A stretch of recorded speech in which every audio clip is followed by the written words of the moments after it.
You are now in tune with Mamba Radio.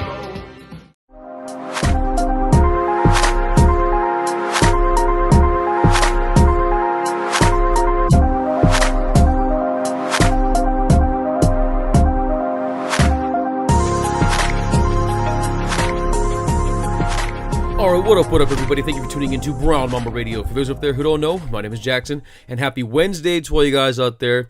Happy Rusev Day also. Hopefully you guys all had a great weekend and a great start to your week, and hopefully all of my freaks out there who went to Coachella week 1 are having had fun themselves and are recovering this week.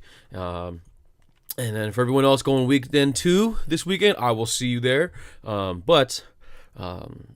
Getting into things, so yeah, I know I'm coming at you guys on a Wednesday instead of sorry about not getting anything up on Monday. I just got a lot of stuff going on right now in my personal life. Again, for those of you who don't know, this is not a full-time thing for me. This is just something I do for fun, to get out my and express my creative side, and and just like I said, it's just a hobby I do for fun, and just a way I can express myself and get things out. And like I said, just a lot of stuff going on with me in my personal life. So I could apologize for not getting at you guys on Monday, and that's why I'm coming at you guys on a Wednesday. A lot to get to. I gonna obviously do my sports roundup. Everything from LA sports. And then I also want to cover what happened on it kind of works out pretty good. It's on a Wednesday. I also want to go over quickly what happened with the WWE Superstar SHAKEUP, and how that turned out. And then I also wanted to try and quickly, go over my NBA playoff preview. I had a whole thing set up for Friday. That was supposed to go Friday. Like I said, some stuff was going on. Couldn't get it going on Friday. Tried to do it Monday. Monday was probably the worst day possible. And so, gonna go over it now. A little bit good. It's gonna be like a little bit of a combination of my preview of what I thought, how I thought things were gonna go, as well as a little bit of analysis on how things have gone so far. So let's get to it with the sports roundup. Everything from the wild world of sports, mainly here in LA. We had up until recently, the Dodgers just were not looking that great. I know Kershaw did really, really well on Jackie Robinson Day. Also, shout out to Jackie Robinson on Jackie Robinson Day. I wanted to get that out there as well. For real, shout out to Jackie Robinson, man. And thank you for everything that he did. Not just for this game of baseball, but for the game of life.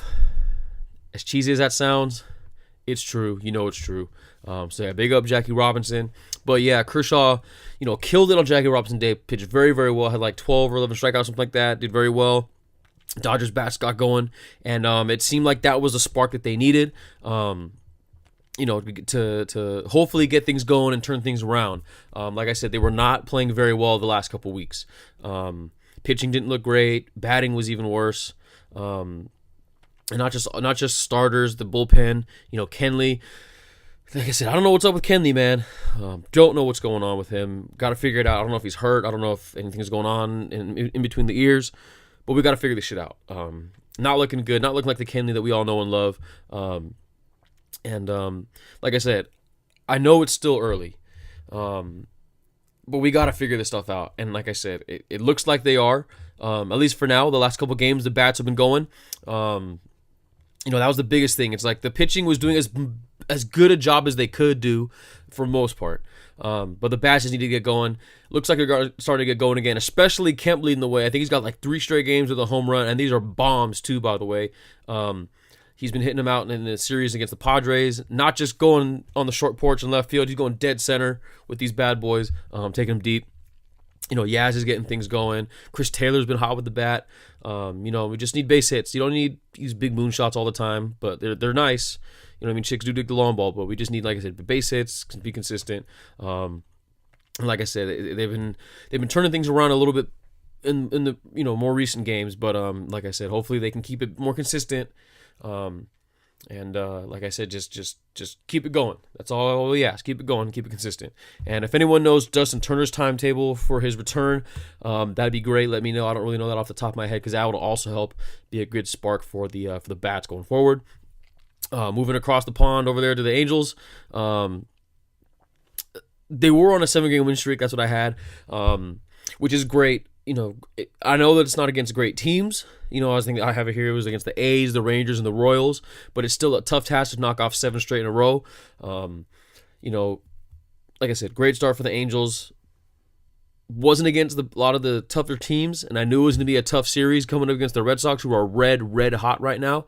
And that's the way it's been. It's been a tough start for the series. Like I said, the Red Sox are a very good team, and they are last night they made Ohtani look human. His first it's not that he didn't give up bad. He didn't have the bad stats, but just they could see his pitch count was up, and he was just getting hit all over the place, and gave up the home run to Mookie Betts, who just took him deep. Like I said, Ohtani looked human, and that's good. Get all this stuff out. I think I'm about to mention it with the Dodgers, but just get this bad baseball out now as soon as you can. Work out all the kinks, get all the bad stuff out, so that way, towards later on, working your way towards the playoffs or getting later in the season, you can hit your stride and start really picking things up and building more momentum and learning from your mistakes throughout the season. But like I said, great start for the Angels so far. Tough start to this series. But like I said, they still got a few more games left in it, and then like I said, they'll be based on the way things have gone so far, it looks like they'll be all right this season. Moving back over to LA. Kings, I had it in here that, they were down 3-0. I've seen them come back and make miracles before, but, didn't work out that way. They got swept by the Vegas Knights or Golden Knights or whatever they're called. It's all right. We'll get them next time, start next year. Like I said, and that's about the extent of my hockey knowledge. Like I said, I like Kings playoff games, but I am not in any way, shape, or form a hockey aficionado or expert in any way, shape, or form. So that's all you're going to get from me on that. So yeah, that just rounds up everything that happened here in LA. Going to move on to the WWE Superstar Shakeup. It happens every time, or at least it's been a trend now. It's going to happen. It seems like it's going to happen as long as there's the brand split. It's going to happen each time around WrestleMania season or whenever WrestleMania season's over. Just as quickly as I can. Gonna just go over the superstars who switch brands. For those of you who are familiar with the Superstar Shakeup, it is where the WWE has 2 shows. They have Raw, they have SmackDown. Monday Night Raw, Tuesday Night SmackDown, SmackDown Live. Raw, they split it up where it's 2 different brands now. So it's essentially like they're on 2 different teams. Consider it like how the NFL or the NBA used to be. They used to be the ABA and the NBA. Then there was the NFL and the AFL. But then they merged. Think of it the opposite. But it's all the same. Very confusing, I know. But it's just to get these guys more, or to get the superstars more shine, so that way they don't have to cram everybody into one show. They can kind of divide everything up amongst the shows themselves. Whatever. Either way, after WrestleMania, they always try to switch things up a little bit, try to spice things up, get more refresh, or change things up a little bit. So starting with Raw, they come out and they switched things up. The superstars that Raw got from SmackDown, they got Jinder Mahal, who immediately dropped the belt to Jeff Hardy. Thank God. Glad the belt's off of Jinder Mahal. Please, can we get him off of my TV? I've had enough of him and his gyno nipples, poofy nipples. Please get him out of here.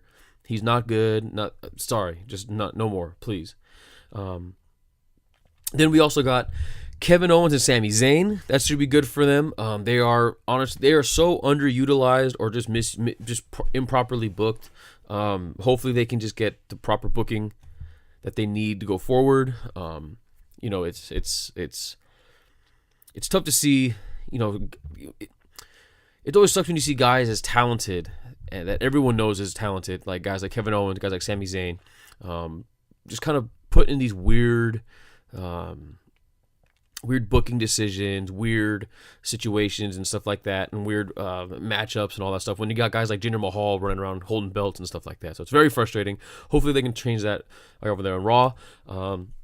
Also, speaking of which, Dolph Ziggler's on Raw now. Speaking of weird booking, not sure what they're going to do with Dolph Ziggler on this one. Excuse me.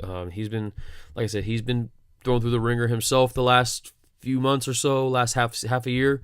Not sure what they're going to do. Maybe they'll use him as what they've been using him for on SmackDown to help get good matches out of younger talent. I don't know. But the big thing is, the big wrinkle in Dolph Ziggler's switch is that he said he didn't come alone, and he came out with Drew McIntyre. Now, I don't know enough about the NXT people coming up I don't know that much about them. I know enough from like a casual fan standpoint. I know he was here before in WWE, then he left, went back to, made a big name for himself in the Indies as Drew Galloway, and then came back in WWE, NXT, tore it up. I know that. And then literally tore his bicep. I know that. But I know that there's a lot of hype around him. I'm excited to see it. He has a good look, and from what I understand, he's very, very good. And I can't wait to see what he does on the main roster. Whether he gets a main title push, whether he feuds with Dolph Ziggler, I don't know. But then there's that. Then they also called up, they switched over Natalya, who, like I said, I'm in the same kind of boat as a lot of people where I don't think that Natalya is the greatest wrestler. She's good, obviously they rely on her name too much, but for what they moved her over for, it feels like they moved her over to team her with Ronda Rousey, since they made the whole big storyline about how Natalya was a big part of helping train Ronda Rousey into getting ready for the WWE, so she can literally learn the ropes of how to perform in the WWE. So that'll be cool to see her partnered up with Ronda Rousey. Maybe it'll change things for Natalya to be able to make people see her in a different light and get her more people on her side.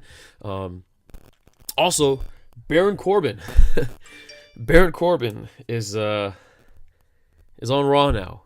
For all the stuff that's going on with Roman Reigns being Vince McMahon's boy, it's kind of a not so well kept secret that everyone knows that Baron Corbin is also one of Vince McMahon's like real boys, as you would in quotes. Everyone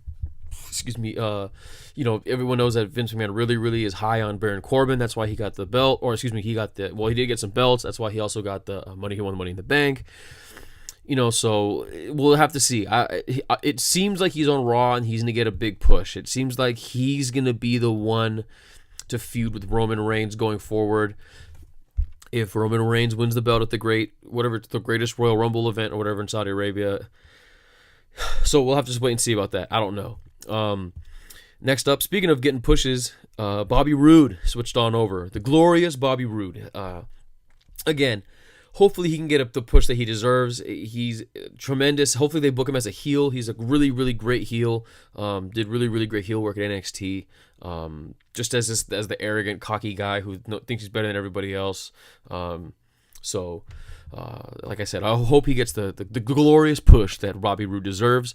And then the rest of the people that got switched over, we got Chad Gable. Sure, it seems like they did this so that there can be like an American Alpha reunion and get them going back in the tag team division. They'll probably do some kind of like makeup angle with them, and then like I said, they'll tag again and hopefully get the stink off of Jason Jordan.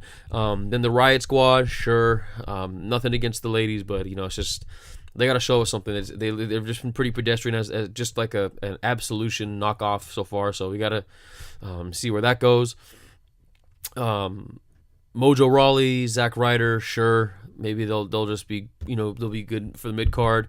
Breezango and Ascension, again, sure, they'll be mid card tag team stuff, kind of whatever. Just like I said, just hopefully this gives them a breath of fresh air. They'll be able to do maybe the Breezango will be able to do the Fashion Police or Fashion Files vignettes on Raw to get a bigger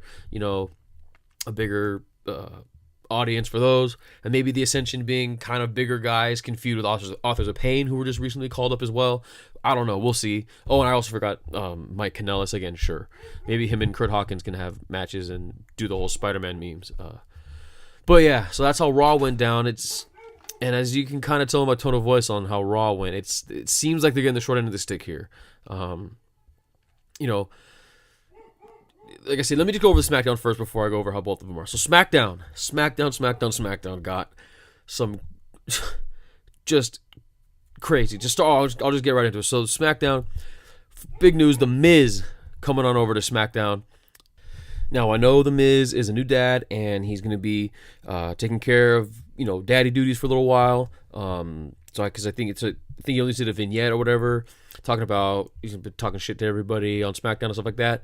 But when he comes back, we need that Miz Daniel Bryan feud. Whether it peaks at SummerSlam, it peaks at Survivor Series, or all the way over to WrestleMania next year, we need that feud. It's been brewing. It's what everyone's been asking for. So please, WWE, let's just make it happen sooner rather than later. And then, big time. Or here, well, I already mentioned it earlier. I'll go through like the other ones first before I get to the big one. Jeff Hardy's on SmackDown now. After he took the title from Jinder Mahal the night before. People were wondering, are they going to move the Intercontinental title? To even things out. Nope, it's going to be Jeff Hardy on SmackDown. And here comes another big singles push. I was kind of hoping they would involve Brother Nero in the whole Broken Matt Hardy or Woken Matt Hardy series and stuff like that. But apparently it's just not the way it's going to go. It's fine. Here comes another big singles push for him. Then they also brought up the bars coming over, which is going to be very, very interesting. Not sure what they're going to do. Like I said in other episodes, I thought that they were going to break up the bar because I've been hearing that Sheamus is pretty hurt, or he's been dealing with a lot of nagging injuries. Excuse me, and so interesting to see if they do that, what they do with Cesaro. Maybe they give him a U.S. title push. Maybe they give him a singles push. I don't know. But let's see how that goes. Speaking of other factions coming over, we got they switched over. Essentially, they switched the Riot Squad for Absolution, or what's left of Absolution. Now, I thought it was kind of weird that they did that at first, but then I'm like, I guess they can bring him over because they're still with Paige, since Paige is the new general manager of SmackDown. But I just thought Sonya should have stayed on Raw, so that way they can do like the whole MMA fighter thing with her and Ronda Rousey. They can do a feud with that or something like that. I don't know. But like I said, I thought that would have been cool. But hey, I mean, they're on SmackDown now, back with Paige, so we'll have to see how that goes. Luke Gallows and Carl Anderson switched over as well. Hopefully they can regain some credibility that they've lost over the last year or so. Like I said, they're still very, very good, very talented. And I personally thought they should have stayed on Raw with Finn Balor, and I still am very, very hopeful and optimistic that they do the whole stable angle with all the different stables that they can create. Considering all the different options and all that stuff like that. Shout out to Big Daddy Dave Schilling over there on the Masked Man Pod. He's the one that kind of planted that seed for that idea. I want to do another episode, hopefully with one of my friends, and we can talk about this. All the different ideas that I've come up with for the different stables that they can do, and kind of just have stables run wild throughout the WWE. And then another big stable, Sanity. All three of them. Again, similar to Drew Galloway, I don't know enough about a lot of the NXT call-ups. Just because I haven't really followed this class of NXT guys coming up right now that well. I've seen like highlights and stuff like that on YouTube and stuff like that, but I haven't really followed NXT like that. But again, I know that they have a lot of hype surrounded around them, and I'm very excited to see it.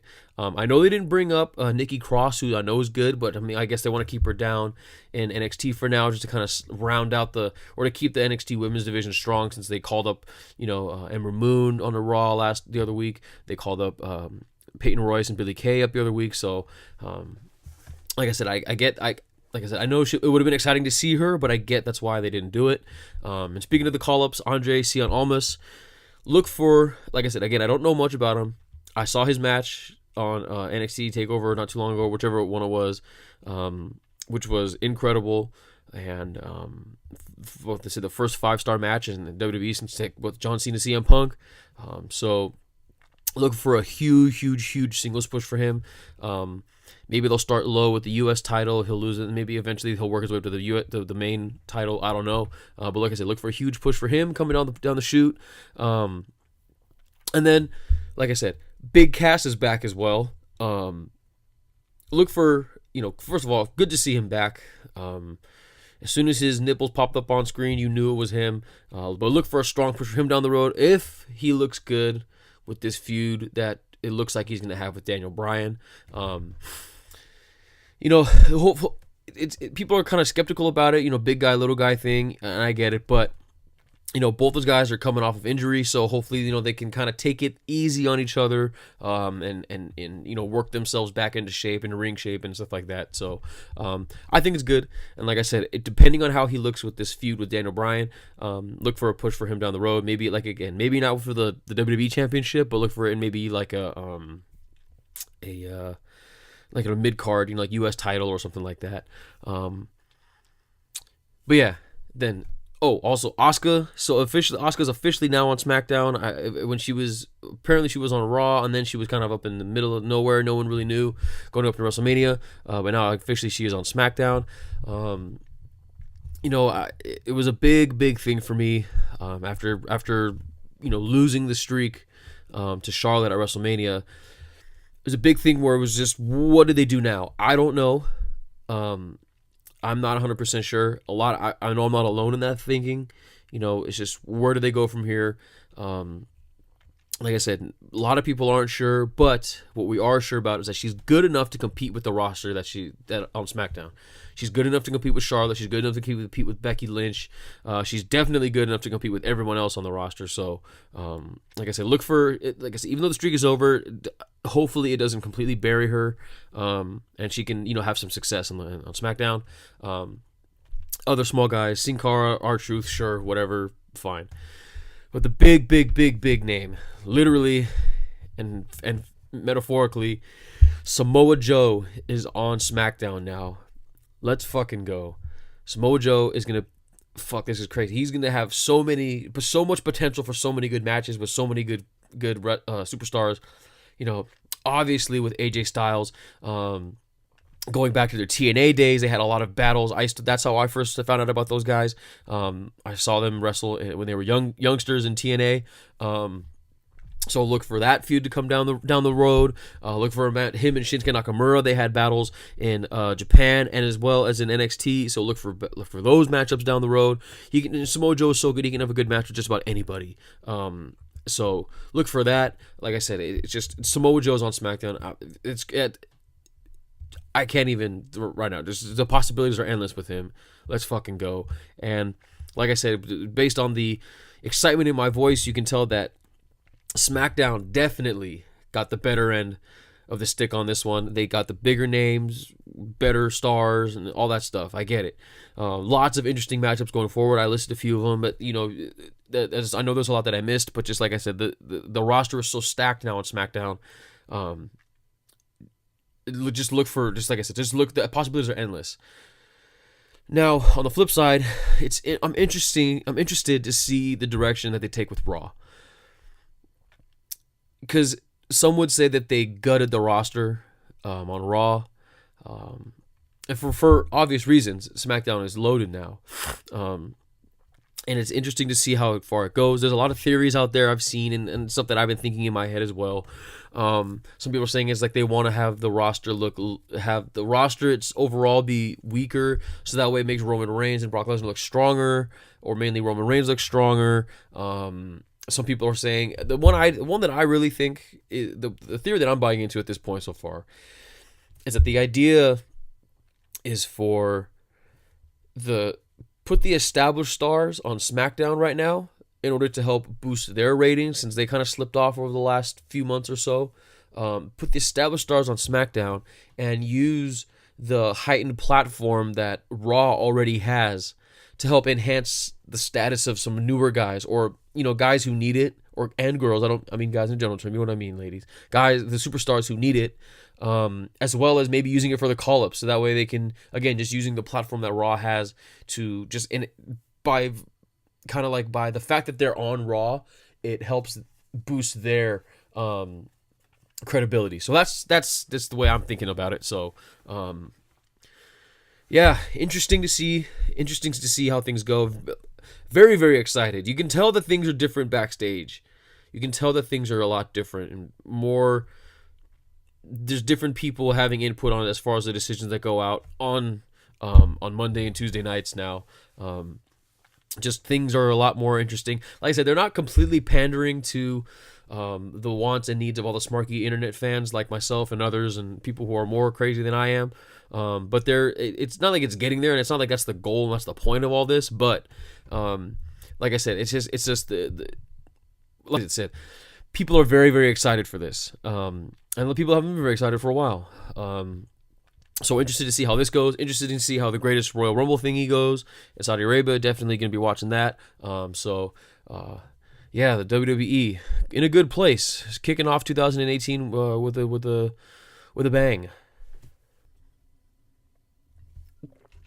Sorry, but all right. Enough with the fake sports. Done with the fake sports of wrestling. Time to move on to the real deal stuff that's going on in the NBA. It is the playoffs, and the matchups are very good. Like I said earlier, I had this whole big thing laid out where for my playoffs preview that I wanted to do. Where I had laid out the whole all the matchups in the East and the West, and I had these 4 topics that I wanted to cover for each one. I was gonna kind of go in depth and all this stuff. I was gonna try to have some friends on, we can make a big thing of it. Like I said, obviously that did not happen. So I'm just going to try to quickly run through all the matchups and what I think is going to happen and just how it's gone so far, since I am a little late to the party on this one. And listen, I know you can say what you want, that maybe, I'm bullshitting and whatever. I get it. But listen, the predictions that I have are the predictions I made last week before this playoffs even started. So, just like I said, just follow along, bear with me. Like I said, I'm sorry I'm a little late. But starting in the East, we got the Raps and the Wiz. The whole thing was so the way I laid it out, I had two topics of what each team needs to do to win. One other thing, the biggest question that I have going into the playoffs for that matchup, and then who I think is going to win ultimately. So the Raptors need to win if they just keep playing the way that they've been playing all season long, especially down the stretch. And to the point so far, that's how they've been playing. They're up 2-0 right now. And like I said, everything's going exactly how we thought. The Raptors are just continuing to play well, both on offense and defense. And just the Wizards they're just not playing well. They're just playing as inconsistent as they've been, for most of the season. I know they picked it up a little bit towards the end of the season, especially when John Wall was out, and which was my biggest thing. My big question was, now that John Wall's back, quote unquote, will he be able to get out of his own way? It seemed like the team figured something out without him, and so now that he's back in the lineup and stuff like that, it's just, will he be able to get out of his own way as far as, taking the game over, having the ball all the time, and him being the one that makes the decisions and all that stuff. And I get there's the whole other school of thought that it's like, that's how they've been playing, that's how they've built the team around him kind of thing. Why would they change it now in the playoffs? And it's like, well, it kind of obviously wasn't working before. Why do you think it will work now? There's a lot of stuff going on. But ultimately, it's more of the same. John Wall has been typical John Wall, not shooting very well, or his field goal percentage is not very high. Somewhat getting guys involved, not as well as he could.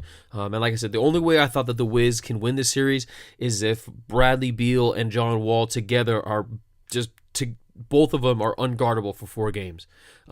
Hasn't been the case so far. Ultimately, I picked the Raps in 6 because the Wizards have a pretty good home court advantage, especially in the playoffs, as we've seen in the past couple seasons.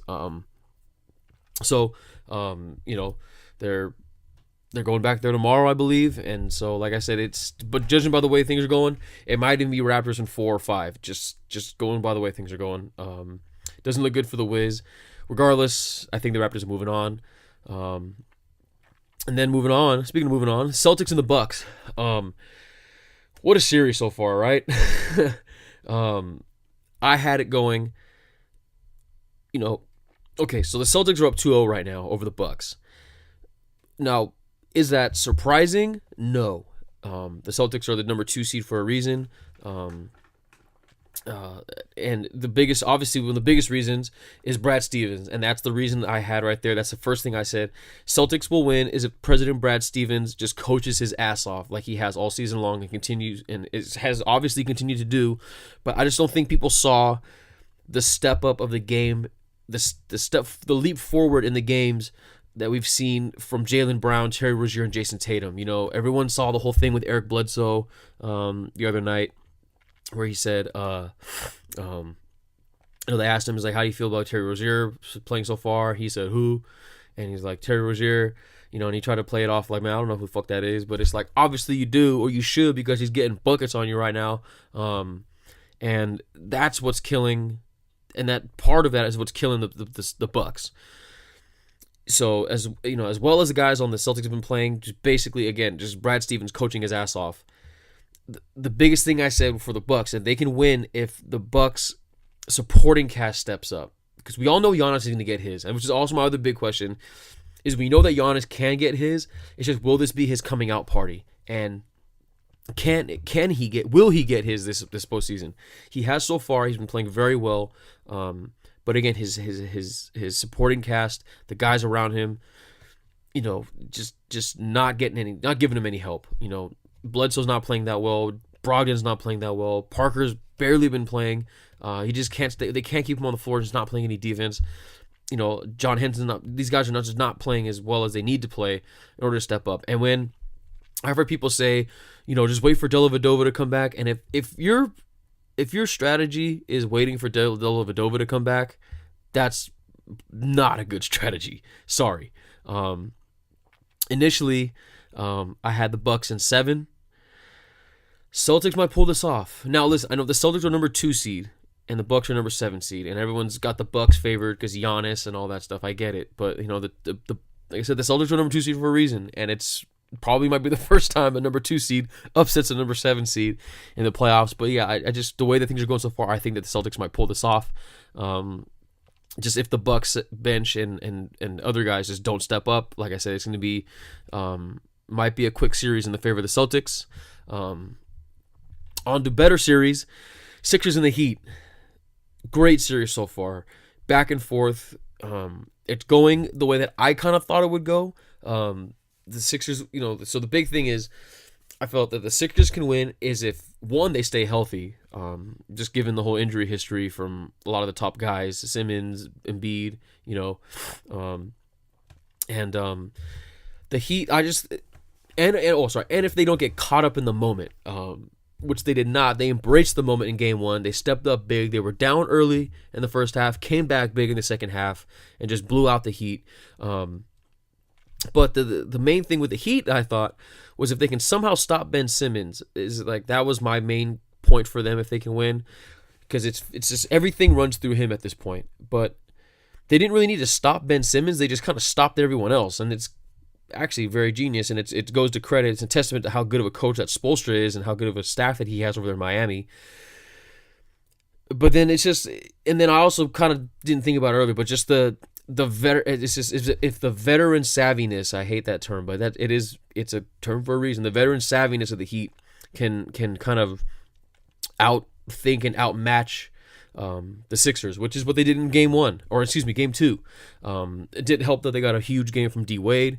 Flashback is what people are saying. I thought that, that was actually kind of funny. But it's just like I said, it shows how good of a coach Eric Spoelstra is, and just how young the Sixers are. Once they saw different looks, they kind of didn't know what to do in Game 2, and everyone else kind of, Simmons got his. He played well. Sarge has been playing well himself, but as the other guys just kind of, like I said, didn't. It just kind of seemed like they got caught up by surprise. And like, oh shit, we didn't know what was coming, and they looked that way on the court. And speaking of bad play, Whiteside is looking very, very yucky right now, and it's actually helping the Heat when he's not on the court playing. And that's why I know Joel Embiid really, really wants to play. I'm loving the eagerness. I'm loving the competitive spirit to want to be out there and play. And it looks like if the Heat are playing if the Sixers are playing the way that they played in Game 2, they might need him. However, it also might be almost at a disadvantage because that's going to bring Whiteside back on the floor. And like I said, it's just when it's just kind of they're just foils for each other. We saw them talk shit to each other in the preseason. But it's just when Whiteside's on the floor with all those small guys out there, he can't keep up, and he just gets lazy and gets frustrated, and then, gets frustrated, gets lazy, and then he gets unfocused, and you know how it goes. You know how we all know how he is. But it's like if they put him back out on the floor, then it's kind of like you have similar styles as opposed to just being able to go small and not have Whiteside be able to keep up. So, like I said, we'll have to. It's interesting. It's an interesting matchup. We'll have to see how it goes from here. From my understanding, Joel Embiid's not going to play Game 3. I know he posted that thing where he said he's tired of being fucking babied. I get it, but like I said, we'll just have to wait and see for Game 3 tomorrow. But game tonight in the game. We got Game 2 between the Cavs and the Pacers. And then here, just the basic thing. It's pretty simple. I know it sounds simple, it sounds stupid. But I said the Cavs win if they can keep up the scoring, and the Pacers can win if they outscore the Cavs. Duh, no freaking duh. That's the whole name of the game. But it's just the whole thing where, the whole thing with the Cavs is they live by the 3, they die by the 3. If LeBron isn't, or that's if LeBron isn't on, or if LeBron isn't able to isn't able to do everything. And in Game 1, he couldn't do it all. So they're going to live by the 3, but you're also going to die by the 3. There was a low-scoring game. This Cavs, when they're hitting their threes, they're on. They can score over like 120 points. But if I'm not mistaken, they only scored like 80-something points in that game. Very, very low for them. Pacers, that's what I mean by can the Pacers outscore the Cavs? It's a combination. It's two different things. It's either they play good defense to keep the score down so that they can outscore the Cavs, or the Cavs are just like I said, dying by the 3 and not making buckets, missing long shots, leads to long rebounds, quicker fast break. They can get easy fast break points or points off. You know what I mean? Points off turnovers and stuff like that. So that's how the different ways they can outscore them. And they found a way in Game 1, led by Victor Oladipo, easily my candidate for most improved player this year. Oladipo leading the way, just playing extremely well. He had like 30-something points, which is ridiculous. It's just big time for him. But it's not just him. He's also getting a lot of help, and the Pacers are finding production from everyone else on the team. The other guys are stepping up. You got Lance doing his thing. Born ready, baby. You know what's up. Born ready doing his thing. Bogdanovich stepping up, playing well. Miles Turner playing well. Thad Young not getting all the stats that you need, but he's playing well, doing his thing down low. And like I said, just the whole thing with the defense is helping turn a lot into offense. The defense, that's the Pacers, underratedly a pretty sneaky, okay defensive team. I know Nate McMillan is known as a defensive guy. They don't have a whole lot of great defensive personnel over there in the Pacers, but they're just the coaching is good, and then the schemes are good, and that's helping. Like I said, helping them pick up their defense. We'll have to see how the game goes tonight. Can LeBron do it all? Not sure. Like I said, that's their name of the game. And then the big question I had was, will the minutes that LeBron played all season long, will they eventually catch up to him this postseason? It's pretty. I know people ask that every season, and LeBron proves everyone wrong. But Father Time is undefeated. I'm not saying he's gonna get injured or anything like that, and that'll cause him to, him playing for too many minutes will cause him to get injured or anything like that. But just like it'll just wear him down, and the grind of being in 7 straight finals eventually get to him. So that's just like a thing to watch. So the East looking pretty interesting.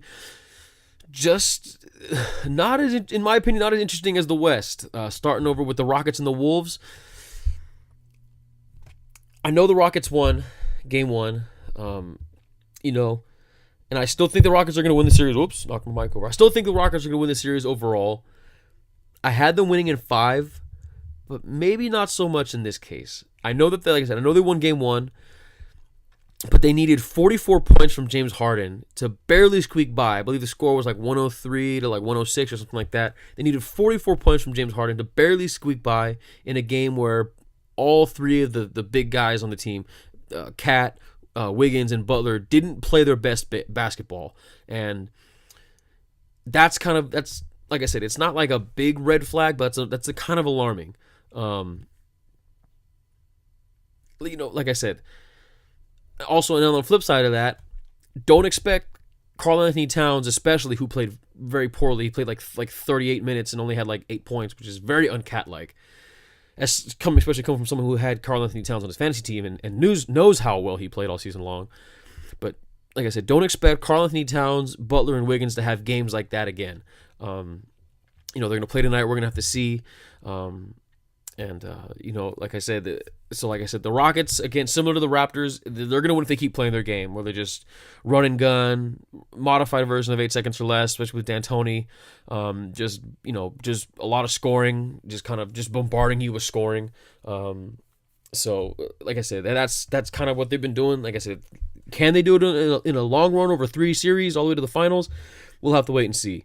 And then on the flip side, the Wolves, I said if they play perfect defense and find a way to clamp down Harden and or Chris Paul and make one of them have to do all the decisions, which segues into my next point, is like I said, if they can find a way to clamp one of those guys down, one or both of those guys down, and make them have to force things, then that's the way to win. Like I said, obviously it's a lot easier said than done. I know that,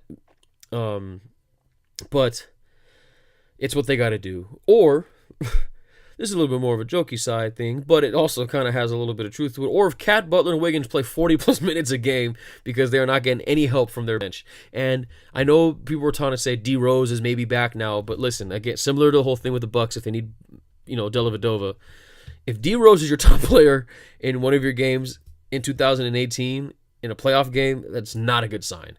But yeah, like I said, so the big thing with the big question I had was, it's a little played out, I know, but will the Harden CP3 playoff curse, quote unquote, continue? The big thing here with those guys is they felt like they've had to do it all for their teams in the past in the playoffs, and I think that the game one was kind of like an eye-opening thing for them, where it's like, hey, I don't have to do it all this time. Or we don't have to do it all this time. Harden can rely on CP3 a little bit. CP3 can rely on Harden a little bit, and vice. You know what I mean? So, that's how it feels, and that's the kind of vibes I'm getting. So we'll have to see how things go tonight, and see if they pick things up. Both teams pick it up, because that was as entertaining as the game kind of was. It was just, by all means, was not a good game. Yeah, we'll just have to wait and see tonight if they can both, like I said, pick things up. Spurs-Warriors, not going to spend a lot of time here. Warriors are going to win if they just show up. Spurs win if... Only way the Spurs win is if every one of the Warriors just gets hurt. Warriors in 4 is my pick. They're up 2-0 right now against the Spurs, and it's just... That's the way it looks. The biggest question I had was with the Kawhi and Steph injuries. Steph injury... Starting with Kawhi, it's just the whole situation is so confusing. I know there's a lot of literature and stuff out there about it right now. You can go ahead and find it, but it's just, and that's the big story. But it feels like it could be if it was any other team or any other superstar, it'd be a bigger story. But it's just this whole Kawhi thing is such a weird situation. Like I said, I can get to it at a different time. It's just not right now. It's just like I said. But then on the flip side with Steph, it's the interesting thing with Steph is I think they saw what happened in 2000, like 2 years ago when the Cavs won against them, and Steph was playing a little injured, a little hurt. I think they saw what happened there. They learned from it, and they're like, listen, Steph, you don't have to go out there and play like that. This time around, we got KD to help out. We have a little bit better of a bench than we did then. So just kind of sit things out, take it easy. So that's the feeling I'm getting is with their strategy as far as this goes. Look for, it's just the big thing is how he's going to come back. He hasn't really played a lot in the last month or so. So like I said, maybe we'll just have to wait and see. I mean, he's probably going to be fine, and this is all for nothing. But like I said, we'll have to just wait and see how he does when he comes back. That's just the main thing. But again, Warriors in 4, looks like they're on their way. And then now to the most interesting series. The one that the only series I left blank for who I was not sure was going to win it. The Blazers and the Pelicans. And like I said, this was the one that was just the most up in the air. I wasn't sure how it was going to go.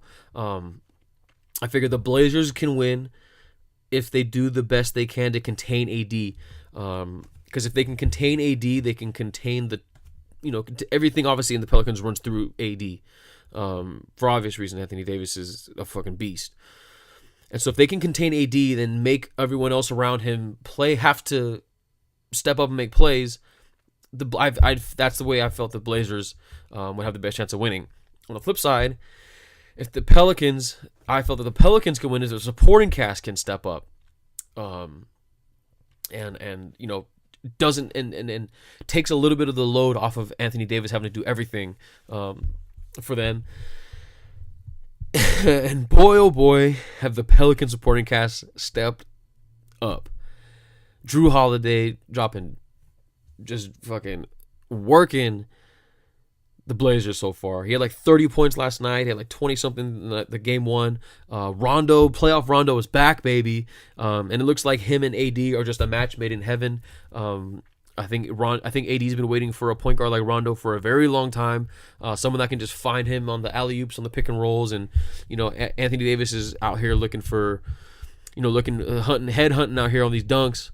And Mirotic as well. Mirotic just, huge pickup for them. I said it when it happened. A huge pickup for the Pelicans. A stretch three, who's making his shots right now, playing a little bit of defense as well, but just big step ups from him. And yeah, just huge, step up from the big guys, at least on the supporting cast. On the Pelicans, and on the flip side again with the Blazers, it's surprised. I'm surprised at how flat they came out, especially at home. They just look like it's just the whole thing. They got punched in the mouth and they didn't know what to do. But at home of all places, especially at home for the Blazers home crowd, as everyone knows, especially Laker fans, they are one of the best home crowds in all of NBA. And like I said, for them to just come out and look as flat as they have, it's very, very, very surprising. And listen, I know that Dame had a bad game one, had a better game two. But like I said, don't expect that for the whole series. Him and McCollum's playing okay. He's doing his thing. But like I said, and then the biggest question I have for this one is who's gonna have the bigger series, Dame or AD? And ultimately, I think that's what's gonna come down to. That's what the series is gonna come down to. I know it's not like it's never a good thing because LeBron obviously breaks that mold, but it's not the best strategy to rely so heavily on one superstar. But in the case of the Pelicans and the Blazers, that's just kind of the way it goes. The Blazers rely on Dame, the Pelicans rely on AD, and it's just gonna be a big, just a battle between those two. Not like directly head to head, but which of those guys is going to play better. Whichever of those guys plays better usually determines the outcome of the game. And it's going to be tough for the Blazers, now that they got to go on the road down over to New Orleans to face the Pelicans. It's be a tough uphill climb. I don't know. I'm just for right now, I'm going with the Pelicans to win the series since they have the big advantage, 2-0, going back to their home court. But this, like I said, this is still anyone's series. I left it blank for a reason. Like I said, I'm just who'd have thought that this is the top series to watch in all of the NBA. And then finally, to round out the West, we have the Thunder and the Jazz. It's the most. I don't think the most hype was around this one, but I think there was bigger expectations for this series, and what we got was kind of what we kind of expected. Despite all of our expectations, obviously the Thunder will win this series if Russ, PG, and Melo all play well, which Russ and Playoff P, as he likes to be known now, Playoff P, Paul George, playing very well, and that led to their Game 1 win. And they're just playing their game right now. Russ doing his thing, monster numbers. And we obviously all got introduced to Playoff P. Did his thing, knocking down a bunch of threes. He had like 36 points or whatever it was, Game 1. Melo getting his for a little, getting as much as he can at this point. And with that, but then the only way that the Jazz can win, and I know, again, it's a lot easier said than done, is if they can step their defense up against Russ and Paul George. And mainly Russ and Paul George, and also Melo too. You know, it's tough. It's tough for the Jazz. You know, I know it's tough for the Jazz going forward to rely on Donovan Mitchell on offense, which is not a knock on Donovan Mitchell. He had a great season. We all know that. He had a great season for any rookie, anytime. If in any other season, he probably would win Rookie of the Year, but you got Ben Simmons over there, so he's definitely easily Rookie of the Year. But that's not like I said, that's not a knock on Donovan Mitchell. It's just tough for any team to win, led by a superstar, like I mentioned in the last series. And it's just, especially when that one superstar is a rookie. It's just I off the top of my head, I can't think of any time it's been done.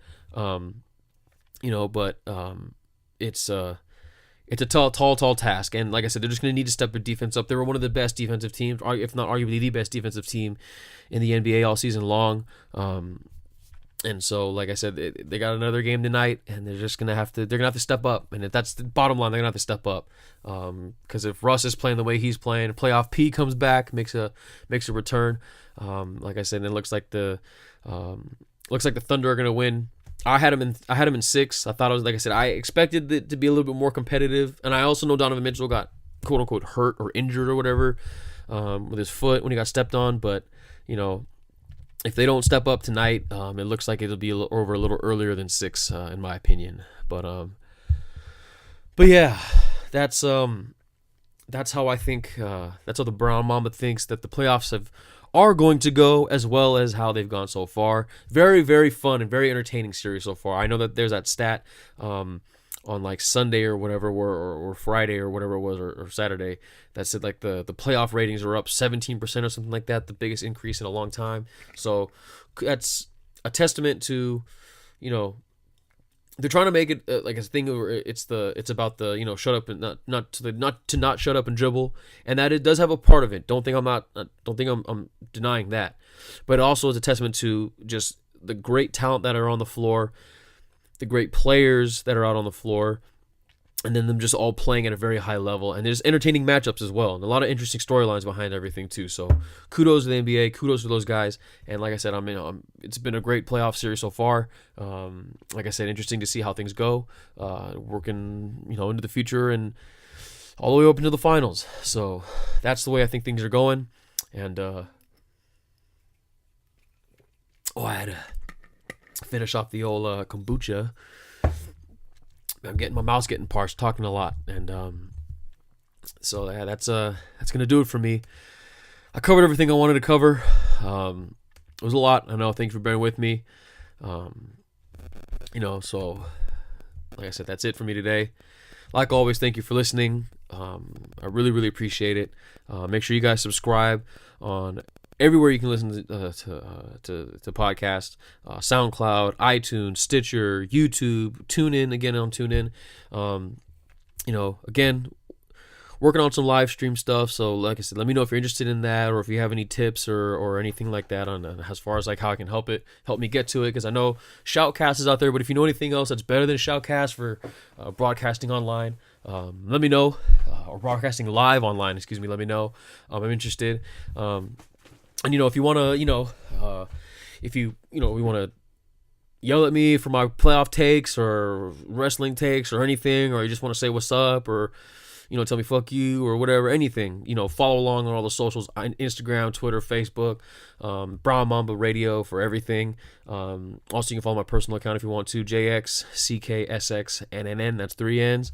And of course, like always, everything's available on brownmamba.us. It's updated. I got all the different embedded players, so you can listen to SoundCloud, iTunes, or no iTunes, SoundCloud, Stitcher, TuneIn. You can watch YouTube stuff there too. Yeah, like I said, that's about it. Again, thanks for everything, everybody, for listening and following along and stuff like that. And just real quickly before I do my whole sign off thing, like I said, I know there's, like I mentioned in the beginning, that I've had a lot going on personally. Some tough stuff, nothing too crazy, but just tough stuff to deal with. And it's just when times are tough for you or for anyone or anything like that, and things get hard, things get rough, things just look like they suck. That's when you find out who your real friends are. Like I said, things have been pretty shitty for me personally. And I've had a lot of support from a lot of different people, a lot of friends, stuff like that, family, other people that I didn't think were, thought of me as like friends, but a lot of support. So I thank you guys for that. You guys and girls out there, I thank you if you're listening. But and not to toot my own horn, it's just a thing where it's just, if you do good work in everything that you do, in life, in your job, in your relationships, anything, if you do good work and you put in the work and you put in the effort to make sure that things are done as best as they can be and done the right way, no matter what, they'll pay off. It's going to pay off. It may not seem like it at the time, but it's going to pay off. And I'm a living testament to that. So, like I said, I just want to thank everyone out there who's been showing me love and support. I can't thank you enough. You all know who you are. If you're out there listening, thank you. I appreciate it. Much love. But yeah, just show love and support to everybody out there that needs it. Even if you don't think they need it, just give it to people. You just never know. Because I needed it, and I got it, and it helped me pull through. So I'm gonna be all right. If anyone else cares or is wondering, I'll be fine. I'll be good. So, but yeah, that's gonna be it for me. Enough of the serious stuff. So like I said, don't forget to subscribe, follow, all that good stuff. Don't just have a good week, make it a good week. Drink more water, especially if you're going to Coachella this weekend. I'll see you guys out there. Make sure to drink more water. Please be kind to each other. It's easy to be nice. Shout out to all the blog boys. I'll catch you guys on the next one.